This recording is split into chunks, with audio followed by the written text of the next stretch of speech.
Resolver aqui um exercício. Calcule a intensidade de corrente que atravessa um resistor, cuja resistência vale 200 ohms, sob uma DDP de 100 volts. Então deixa eu simbolizar aqui. Eu tenho uma resistência de 200 ohms e aplico uma DDP de 100 volts. Então é como se eu tivesse um resistor que é um dispositivozinho mesmo. E nas extremidades dele, uma pilha ou uma bateriazinha de 100 volts. Isso vai me gerar uma corrente elétrica, né? Se eu tenho DDP, se eu tenho diferença de potencial nas extremidades de um condutor, eu vou gerar corrente. Vamos calcular? Essa é a ideia aqui nossa. Temos que DDP é resistência vezes corrente. A DDP é 100 volts. A nossa resistência é 200 ohms. Quanto é essa corrente? Passando esses 200 dividindo, vai ficar 100 sobre 200. Isso vai dar uma conta de 0,5 ampere. Muito bem? Então, beleza. Então, deu meio ampere de corrente. Simplesmente isso. Essa é a ideia básica da primeira lei de Ohm. Agora vamos ver segunda grandeza. Vimos a resistência, agora a resistividade. O que seria essa ideia? Bom, se nós temos um condutor, como você está vendo aí, em formato de mangueira, né? Aí, a gente faz uma análise de uma área A desse condutor. Todo material ele oferece resistência, maior ou menor. E essa resistência ela tem a sua característica que é a resistividade do material. Tudo bem. Como é que nós podemos calcular a resistência por meio da resistividade? Nós temos uma fórmula, que aí, deixa eu colocar a fórmula aqui e eu vou analisar, tá? Resistência vai ser Rho vezes L, L seria o comprimento desse meu condutor, pela área S. Tá, eu vou seguir o livro aqui e vou colocar a resistência como A, tá? Aquela área. Então, essa aqui seria a minha fórmula básica de resistência. Agora, analisando a resistividade do meu material. Então, vamos analisar aqui como é que funciona. Imagina que esse condutor, em forma de mangueira, seja um corredor. Tudo bem? Meu professor me ensinou desse jeito. É como se fosse a entrada de um estádio de futebol. Tranquilo? Então, eu tenho esse comprimento. Se esse corredor for muito pequeno, em dia de jogo, e ele for muito curto, beleza, eu consigo passar rapidamente por esse corredor e chego lá no estádio. Ou seja, a resistência foi pequena. Está percebendo? Quanto maior o comprimento de um condutor, maior a resistência. Elas são grandezas diretamente proporcionais. Dá para perceber aqui, olha, diretamente proporcionais. Certo? E a área? A área é o contrário. Se o meu corredor for muito largo, beleza, a gente passa tranquilo. Então, quanto maior a área, menor a resistência. São grandezas inversamente proporcionais. E, logicamente, o contrário, né?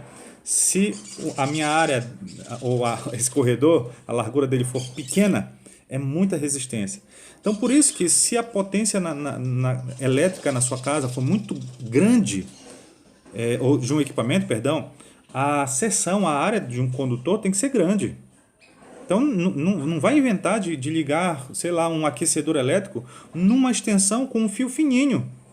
Um fio fininho tem uma resistência muito grande, ou seja, se você for pegar no cabo daquele resistor, daquela extensão, vai estar quente, porque a seção é muito pequena. Então, essa seria a ideia aqui. Bom, daqui a pouco a gente vai só rememorar a unidade de resistividade, mas você sabe aqui que a unidade de resistência é ohm. De comprimento, no nosso caso aqui vai ser metro, mas pode ser milímetro, centímetro. E a área é metro quadrado, ou milímetro quadrado, ou centímetro quadrado. Vamos resolver um exercício aqui rápido para finalizarmos nossa aula.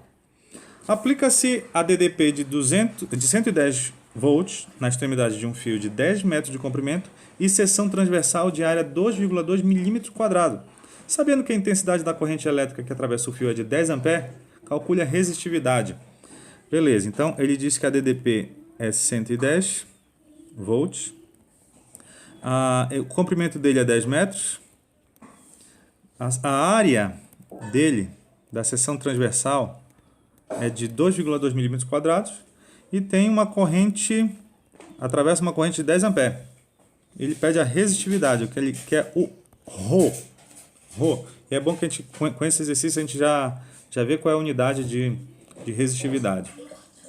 Bom, a gente tem uma primeira equação que é U igual a R vezes I. Tá? DDP 110, resistência eu quero, e a corrente é 10. Bom, cortando esse zero com esse zero, eu descubro que a minha resistência, por que eu escrevi corrente, se eu já tenho corrente?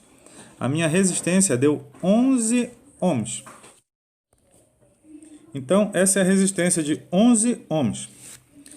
Bom, agora a gente pode trocar na nossa segunda equação, que é resistência igual a Rho L sobre A. Eu quero a minha resistividade, então vou passar essa área multiplicando e meu comprimento dividindo. Muito bem, deixa eu analisar aqui as nossas unidades. Unidade de resistência é ohm. A unidade de área vai ser milímetro quadrado. E lá embaixo, a nossa unidade vai ser metro. Tiago, eu poderia transformar esse metro para milímetro e simplificar? Olha, para nós em resistividade é interessante ver essa relação entre o comprimento e a seção. Então a gente vai deixar desse jeito mesmo, tá? Nesse caso, essa vai ser a unidade, porque o nosso comprimento está em metro e a nossa área está em milímetro quadrado. Muito bem, trocando aqui os valores, resistência, deixa eu apontar aqui para você, resistência, acabamos de calcular, é 11. A nossa área 2,2 e o nosso comprimento L é 10. Então, muito bem, toda essa conta deu exatamente 2,42 e olha a unidade, ohm vezes milímetro quadrado por metro. Então, essa aqui seria a nossa unidade. E o nosso resultado final também, né? Correto? Bom, espero que você... essa revisão tenha servido para você, para fazer os nossos exercícios ali na plataforma. Abraços!